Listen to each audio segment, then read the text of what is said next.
feature professional international MMA fight featuring the undefeated Frank McVasquez. Doors open at 6:30 p.m. and the event starts at 7:30 p.m. sharp. General admission tickets are only $30 and VIP tickets are $80 available at the event ticket booth. Pro FC, Belize's premier MMA league. Pro FC 14 live exclusively on Centaur. Pro FC 14 is brought to you by Smart, bringing people together, the Belmopan City Council, and Express Plus app, streaming entertainment.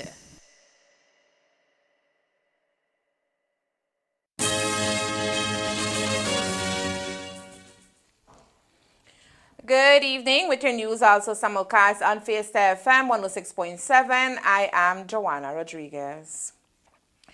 An alleged incident at San Roman RC School has ignited a wave of concern and outrage among parents and community members.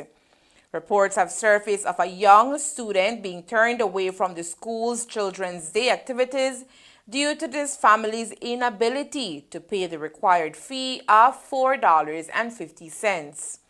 However, conflicting accounts suggest that this situation may stem from a misunderstanding.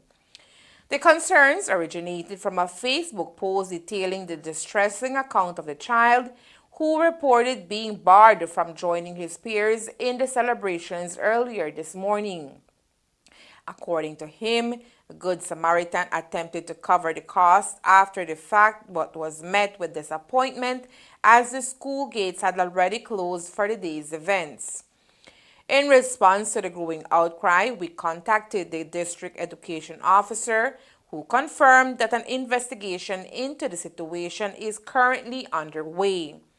We were also informed that the Ministry of Education would issue a press release addressing the issue, but up to news time, that has not been made available. The fact that the child's photograph was plastered all over social media is also causing concern. We understand that is the reason why the person that made the post was asked to bring it down. Tropical storm Sarah, which formed in the Caribbean earlier this week, has left a significant mark on Belize as heavy rain swept through the region, causing extensive flooding and damage to roads and highways. As authorities assess the aftermath, efforts are underway to restore transportation and connectivity across affected areas. Here in the north, 2 sections of the road leading to San Esteban were extensively damaged, and today we asked the PM if monies are being allocated of the rehabilitation of the road that falls under his constituency. When I came to driving, I saw about 2 sections that were damaged by the rains. We'll be speaking with the MIDH and Minister Julius Espat and CEO Victor Espat about his new road. So we need to try to fix it as quickly as we possibly can. But we also have to wait for it to dry a little bit, because if you do it when it's wet, you're just wasting time and money. The flooding experience in parts of the country has not only isolated residents, but also raised alarm about potential outbreaks of waterborne diseases as the contaminated floodwaters threaten public health. Amidst growing concerns, we reached out to Honorable Kevin Bernard, the Minister of Health and Wellness, to gain insights on the current situation and the government's response. The things we have done, and I want to encourage those persons who are in flood areas. I know I have that in my own constituency in Carmelita, where there's water rising. I know in the further north, in the Orange North constituency, we have studies done in the Douglas area, and so where there was latrines already overflowing. So the Ministry of Health has been on the ground at every area, every part of the country, doing assessments. I just saw an email that came in to me last night. I haven't read it completely yet, but I know there's assessment that was done and strategies that are being put in place to address those issues, because of course, as you know, with flooding being diseases, and so we want to encourage people to stay away from floodwaters. Don't be wrong in I said to my wife just yesterday when we were driving down the road, you know, look at the children bathing in these waters. It's difficult, and so I encourage our people to ensure that we stay away from these things, because it can become hazardous to our health. And so the ministry is doing its part, working closely with NEMO, because we all part of the NEMO program too. And so we have been on the ground. Our public health inspectors and our vector people have been on the ground, making sure they're doing the assessments where there's water catchment or water staying in land under the homes, in homes. So we're working closely with NEMO to ensure that we are doing our part as a public health side to ensure that we're protecting our citizens as well. For now, the government is prioritizing the health and safety of its citizens, urging communities to heed the advice of health officials as they navigate through the impacts of the floodings. At the last of House of Representatives Health and Wellness, Minister Kevin Bernard highlighted the urgent need to amend the Disaster Preparedness and Response Act. The proposed changes aim to include quarantine pests and notifiable pests of potential or substantial national economic importance, emphasizing the critical role of agriculture in Belize's economy and its vulnerability to pests and diseases. Minister Bernard articulated the dire consequences that various pests and diseases have inflicted on the nation's agriculture sector, a cornerstone of Belize's economic framework. The story of the early mortality syndrome, EMS, and its effect on the shrimp industry was as drastic as greening was on citrus, he stated, noting that the decline in shrimp production and exports have been both rapid and severe. He elaborated on the economic fallout from the citrus greening disease and EMS, revealing staggering statistics. Minister Bernard also shed light on the challenges faced by the sugarcane industry due to the devastating Fusarium disease, currently affecting around 40,000 acres of sugarcane in the north. The new disease is estimated to inflict approximately $19 million in damages to this year's crop. The minister further highlighted the potential threats posed by two additional pests, Fusarium with race 4 and the New World screwworm. When it comes to the New World screwworm, it could disrupt Belize's booming cross-border cattle trade with Guatemala and Mexico, leading to losses exceeding $70 million annually. The amendment to the legislation already has the blessing of the Senate, and now all that is left is for it to be enacted in law by the Governor General, says Prime Minister John Briceño. That was done twofold. One, to be able to increase awareness in Belize, that our farmers can truly understand the what's in front of us. The issue of the fungus affecting the sugar cane, the issue of the screwworm that can destroy the cattle industry. So that was the first part. But secondly, by doing that, then we can show internationally that Belize is taking this serious. And we hope that by doing that, then we can be able to access funds internationally, access the technology and the wherewithal to be able to stop this as best as we possibly can. I think the Senate met yesterday, so now that the Senate has approved it, now it goes to the Governor General for the Governor General to sign it and enact it into law. The 16 Days of Activism Against Gender-Based Violence campaign officially commenced today, marking an ongoing international effort to eliminate the daily violence faced by girls and women across the globe. This significant campaign, which started in 1991, aims to raise awareness and promote action on gender-based violence through a series of activities and events over the next 16 days. This year's theme, No Excuse Against Gender-Based Violence, seeks to engage policymakers directly in the fight to create and enforce laws that better protect women and girls from violence. During the launch event, Thea Garcia Ramirez, chair of the National Women's Commission, emphasized the importance of the 16 Days of Activism for advocates of women and girls' rights. Okay, well, we are doing our national launch of the 16 Days of Activism. Technically, it starts on Monday, but we wanted to be able to to include the schools, the nearby schools in downtown that have participated with us. I think this is the second year they've done so, and it's a lot easier on a Friday to get them out. And then we have the municipalities doing their own launches on Mondays. So we do an overall national launch today, and then we follow up with the municipalities on Monday. Ramirez reflected on the challenges faced in Belize, sharing her insight on the entrenched cultural and ethnic practices that perpetuate GBV. She underscored the ongoing work required to address these deep-rooted issues, emphasizing that progress has been made but significant challenges remain. All of us have heard these seemingly innocuous comments growing up, like, you know, if you don't beat me, you don't love me. You beat me but not left me.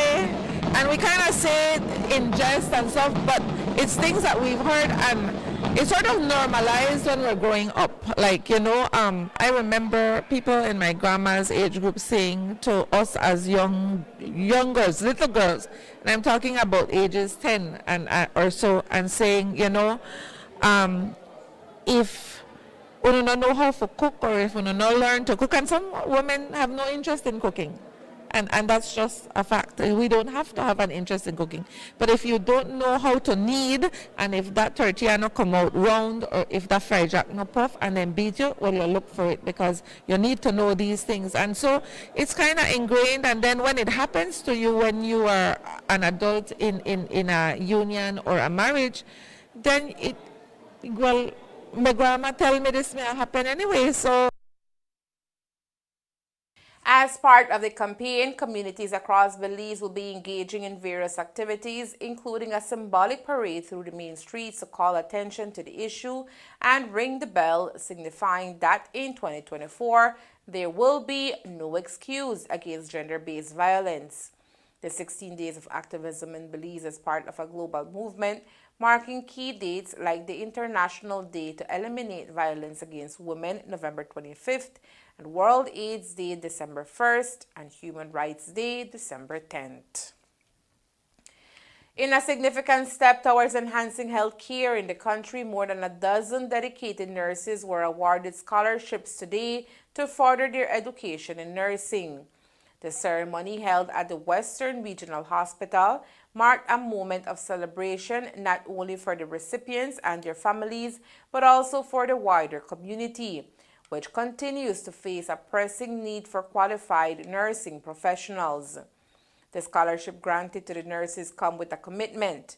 Each recipient signed a bond pledging to return to work at their respective facilities upon the completion of their studies. This initiative aims to bolster the workforce in Belize's health sector, addressing the ongoing demand for trained medical personnel. Honorable Kevin Bernard today we celebrated with pride and optimism during his remarks at the event. Today we celebrated with the 15 bachelor, the scholarship in Bachelor of Nursing recipients. There were 15 of them, and we had 6 students who got the scholarship in the practical nursing area. While I can tell you that we had an opening for 20 spaces for practical nursing, we only had these few 6 persons who applied. And so we're encouraging persons whenever we put out the advertisement once again to encourage, if you have a passion to serve, to do nursing in the practical level, to take on the opportunity. It's a full scholarship that is being offered, and around the time the Ministry of Education, Minister Fonseca and his Minister of State, and for their invaluable support. Whenever the ministry calls on them, they have always been there to support us, especially in making sure that we are able to provide these opportunities for our young people in the nursing field. And I must commend as well the University of Belize for partnering with the ministry in ensuring that we are able to have these cohorts of nurses every single year. As you know, the bachelor program will take 4 years. The nursing program is 18 months. And so when these young people now come out and because they are now bonded to the ministry, they work either at KTMH or at any public facility.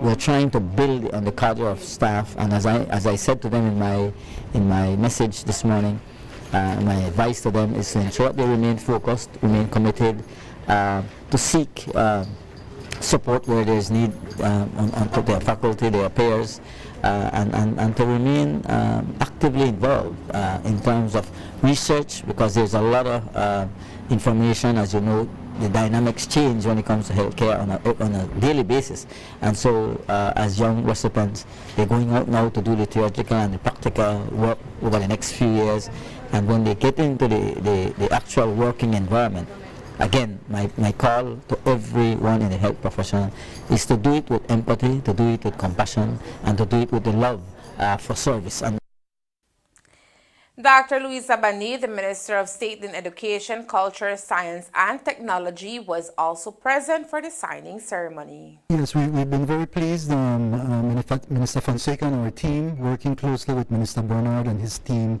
to offer these opportunities to our people. In this case, we have 15 bachelor's degrees for nursing, and then 6 for practical nursing. We're collaborating with the bachelor's degrees, and certainly it's heartwarming to see that we're at this stage now where the nurses have come in and they've signed bonds to offer their services upon completing their programs. And this is very important. We share the message that they are embarking in a very important field where our people deserve the best that they can offer. And so both in terms of the education they will be receiving, and then upon completion with respect to the service that they will be offering to our people. So yes, it's a great day for us, and we continue to invest in these areas, as we know that the developed countries are doing everything they can to attract our people from countries like Belize, of course, nurses and teachers, etc. But with the signing of the bond, and we're saying to go beyond that, to feel that nationalistic fervor to serve our people here in Belize. The event concluded with a hopeful outlook as the recipients prepare to embark on their educational journeys with the promise of returning to provide care and support to their communities. Coming up next, Children's Day celebrated in Corozal as future generations shine. Stay tuned. Hi, my Orange Kenyos. Have you considered why areas of our town flood easily? It's no secret that developing areas in our town flood easily due to clogged drains full of garbage and debris. By properly disposing of waste, we ensure free flow in our drains, preventing flooding in developing areas. I thank you as we ask for your support.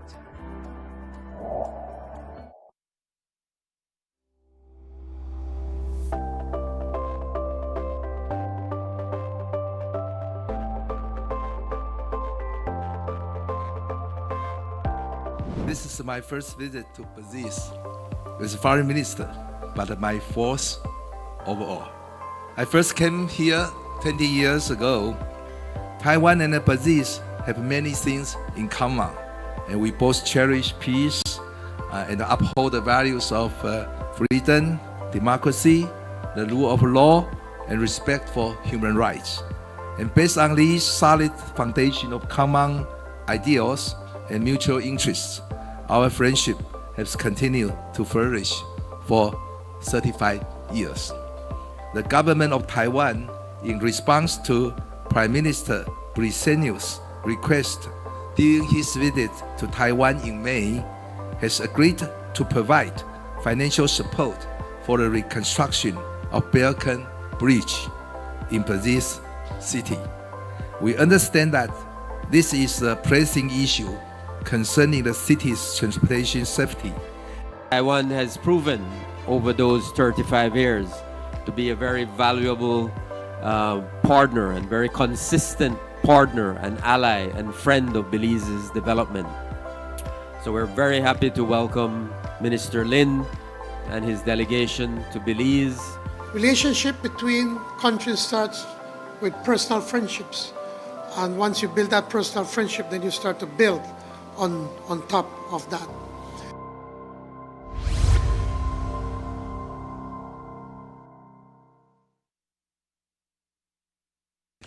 Today, 11 women from the community of San Esteban graduated from a one-week sewing class offered by the Orange Walk Central Office and facilitated by the YMCA Belmopan. The sessions offered women an opportunity to learn the basics of the sewing trade, opening a window of opportunities for them.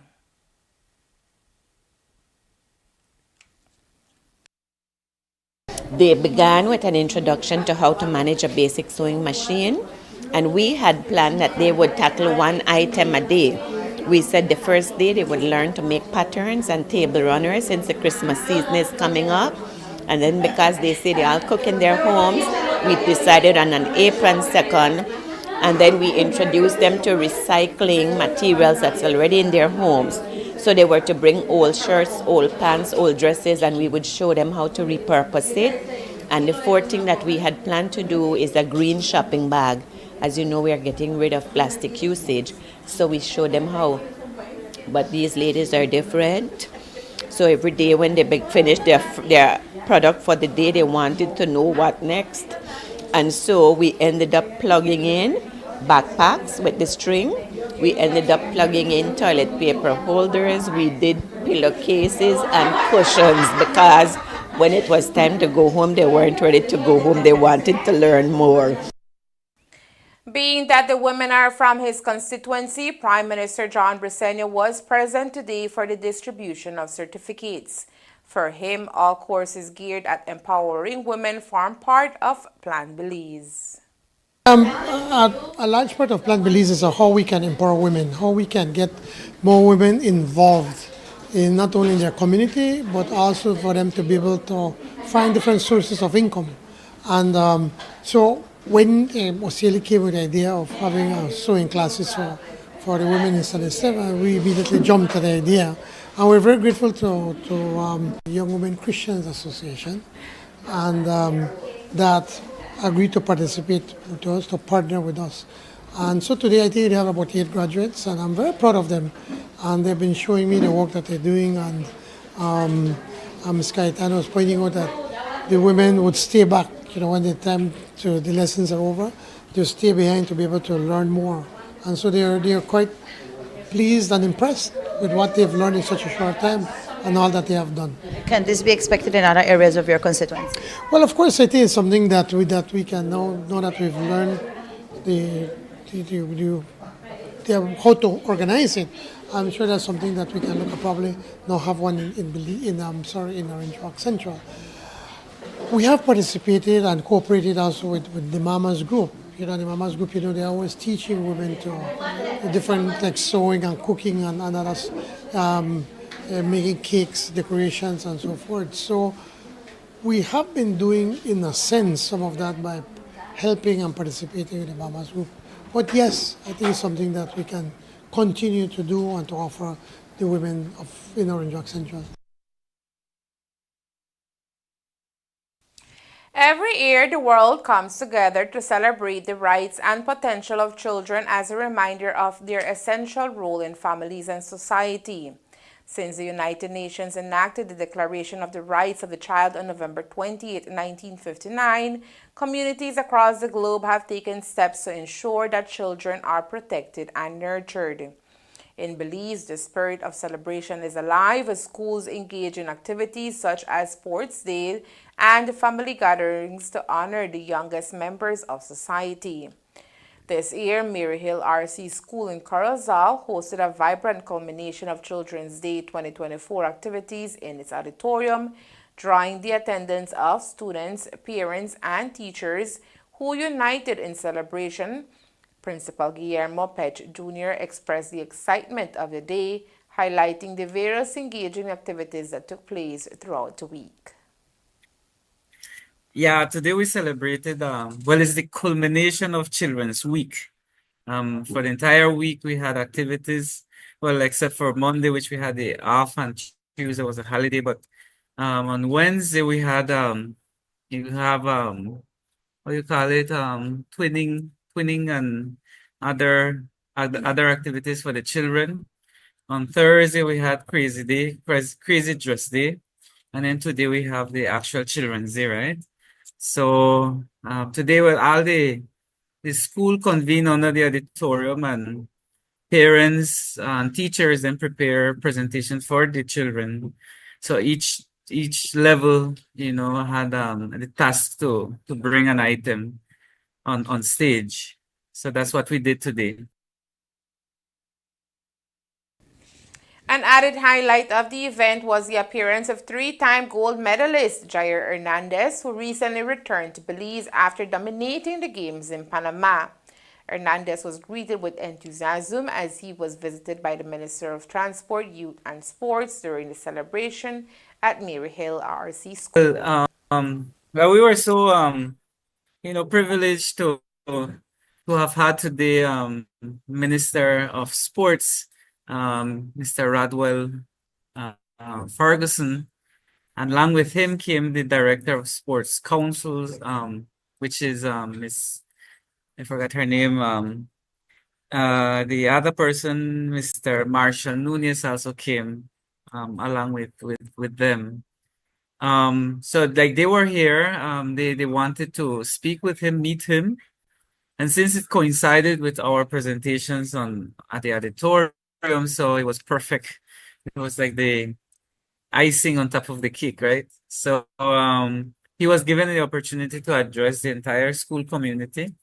And in front of all the, this school community, he presented, a token, financial assistance, I believe, was given to him, and a certificate. And obviously, spoke well about our student. I finally met him in person. Here in Orange Walk, Children's Day 2024 was also honored by educational institutions. At La Inmaculada School, the day was celebrated by honoring the Garifuna culture as students, parents, and teachers gathered by the New River to experience the reenactment of the Garifuna people's arrival to Belize. Yes. The activity will be happening tonight at 6 p.m. It's a collaborative event between the Corozal Bay United Women's Group, the Belize Youth Movement, and our standard bearer, Mrs. Thea Garcia Ramirez. This is a free moving night that will be happening at the Corozal Methodist School. The name of the movie is Harold and the Purple Crayon. And there will be free snacks for the kids. It's a family event. So we're inviting all our big kids to come and have a enjoyable night with the family. All right. And the purpose for that, where did the idea come from when it comes to that? The idea came from Mrs. Shahari Rogers. She is the president of the Corozal Bay UWG. They learned to sing the national anthem in a new language, very foreign to them, but definitely part of our culture. So we said we couldn't have just overlooked this special day, and so we combined it with our Children's Day, and it has turned out quite massive for us. The population of children was a total success. Our kids are here. You saw the reenactment come in, and I think our children are really having a good time. And they are also learning the process of the coming of the Garifunas to Belize. Every year it gets better here at La Inmaculada. In fact, parents now when they come to the school, they come with outfits and attires because they know that La Inmaculada in particular tends to celebrate a lot of what is culture, and we try to promote this as much with our children. Activities at the school continued with a special assembly followed by a performance of Belizean artist Taprik. In a heartwarming initiative aimed at promoting family togetherness and celebrating the joy of childhood, residents of Corozal are invited to a special movie night tonight at 6 p.m. at the Corozal Methodist School Auditorium. Hosted at the Corozal Methodist School Auditorium, the event is part of the Children's Day celebrations and promises a delightful evening for families, particularly the children of the area. Organized through a collaborative effort between the Corozal Bay United Women's Group, UWG, the Corozal Bay Belize Youth Movement, BYM Chapter, Thea Garcia Ramirez, the People's United Party, PUP, Bay Marshals, and the Youth Sport Portfolio under Councillor Leslie Rodriguez, the event signifies a collective commitment to nurturing community bonds and providing enjoyable experiences for the youth. The featured film for the evening will be Harold and the Purple Crayon, a beloved animated classic that showcases the power of imagination and creativity. Yes, the activity will be happening tonight at 6 p.m. It's a collaborative event between the Corozal Bay United Women's Group, the Belize Youth Movement, and our standard bearer, Mrs. Thea Garcia Ramirez. This is a free movie night that will be happening at the Corozal Methodist School. The name of the movie is Harold and the Purple Crayon. And there will be free snacks for the kids. It's a family event. So we're inviting all our big kids to come and have a enjoyable night with the family. All right, and the purpose for that, where did the idea come from when it comes to that? The idea came from Mrs. Shahari Rogers. She is the president of the Corozal Bay UWG, and she asked me as well under my youth support portfolio if I want to work hand in hand with her for this event, and I said, of course. In addition to the film, attendees can look forward to complimentary refreshments. And for tomorrow night, Corozal is gearing up for a vibrant showcase of young entrepreneurial talent with its first ever Youth Business Night Market. The event, organized by Councillor Leslie Rodriguez, aims to provide a community platform for young entrepreneurs to present and promote their businesses. That's right. This event is under my youth support portfolio. It's one of the first that the Corozal Town Council will be having. I must make mention that as one of the youngest councillors within the council, I was granted this portfolio this time. I don't think it's been given to anyone over the past administrations. So little by little, I'm trying to create more initiatives that will promote our young entrepreneurs, our young artists, and such activities that will boost up, our youth population here in the community. So for tomorrow night, I have planned a youth business night market. So far, I've gathered 13 registered booths. 12 of them are businesses, and one will be an informative booth, which is Oceana, Belize. Okay. These businesses that have signed up, because the night market is called Youth Business Night Market, are they owned by our teens, by youth? Yes, they are. Most of these businesses that will be participating are businesses that promote their business online. That is social media, Facebook, Instagram, or TikTok. They don't really have a set establishment. They would promote their products online, or they would take their weekend, they would own a cart and, go at the park and sell at night. According to Rodriguez, the event serves as an opportunity to encourage our youth to pursue their dreams in business. I decided to do this initiative because I believe it's a way of highlighting them. There are many people who probably are still not aware what they cater for in the business market.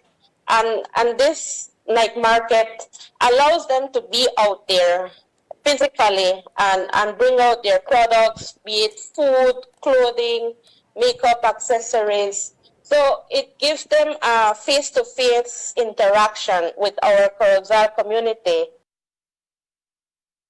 As mentioned, the Youth Business Night Market is set for tomorrow evening starting at 4 p.m. right in front of the Corozal Town Council. And there is more news after the break. Stay tuned. Hi, my Orange Arcanios. Have you considered why areas of our town flood easily? It's no secret that developing areas in our town flood easily due to clogged drains full of garbage and debris. By properly disposing of waste, we ensure free flow in our drains, preventing flooding in developing areas. I thank you as we ask for your support.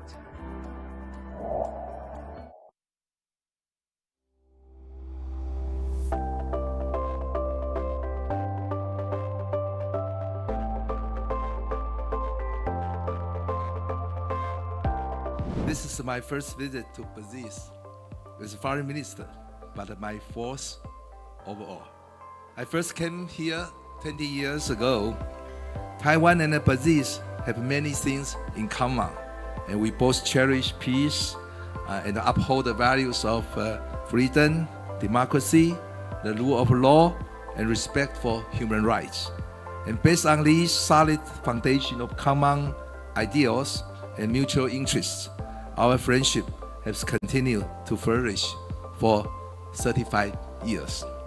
The government of Taiwan, in response to Prime Minister Briceño's request during his visit to Taiwan in May, has agreed to provide financial support for the reconstruction of Beacon Bridge in Belize City. We understand that this is a pressing issue concerning the city's transportation safety. Taiwan has proven over those 35 years to be a very valuable partner and very consistent partner and ally and friend of Belize's development. So we're very happy to welcome Minister Lin and his delegation to Belize. Relationship between countries starts with personal friendships. And once you build that personal friendship, then you start to build on top of that.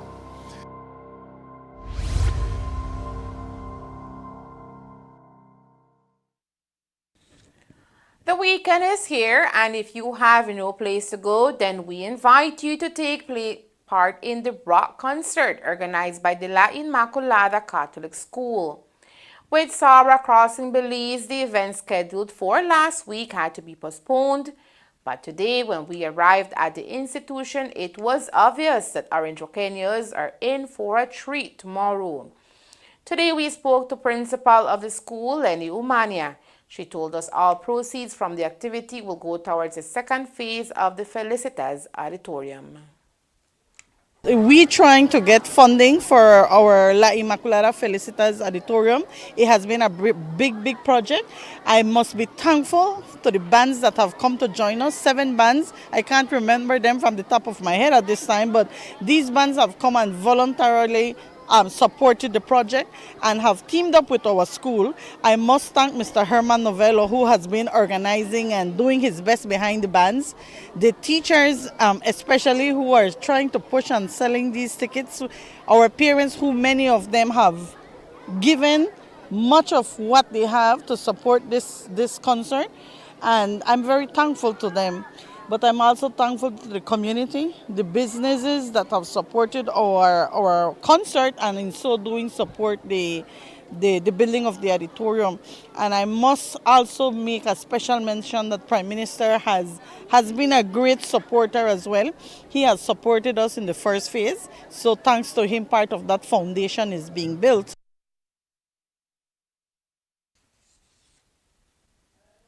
Tickets will be on sale at the gate tomorrow. Albert Area Representative Tracy Panton has unveiled a newly reconstituted shadow cabinet for the United Democratic Party. Panton, in a press release, said she convened its inaugural meeting on Wednesday. This body is tasked with critically examining the policies and actions of the government, ensuring accountability, and presenting alternative solutions and recommendations where necessary. Panton says she is the interim leader of the UDP following a convention at Civic where delegates voted to recall Moses Shine Barrow. Meanwhile, Barrow says he remains leader of the UDP. Panton says that shadow cabinet members have been appointed to correspond with the ministries that form Belize's executive government. Each member of the shadow cabinet has pledged to closely monitor the policies and initiatives undertaken by their respective government ministries to safeguard the interests and well-being of all Belizeans. According to Panton, the shadow cabinet will convene weekly to review government actions and develop their policy responses. Additionally, they will host quarterly press briefings to engage the public, offering updates and analysis of government decisions and fostering greater transparency and public involvement. And that's the news. We invite you to join us for another newscast on Monday, November 25th here on CTV3 News and Faista FM 106.7. Remember that to read a text version of the news, you can visit our website at ctv3belizenews.com. You can also log on to our Facebook page for current stories at facebook.com/ctv3belizenews or our YouTube channel at CTV3 News BZ. From all of us here at CTV3 News, have a safe and pleasant weekend. Thank you for watching and listening. Good night.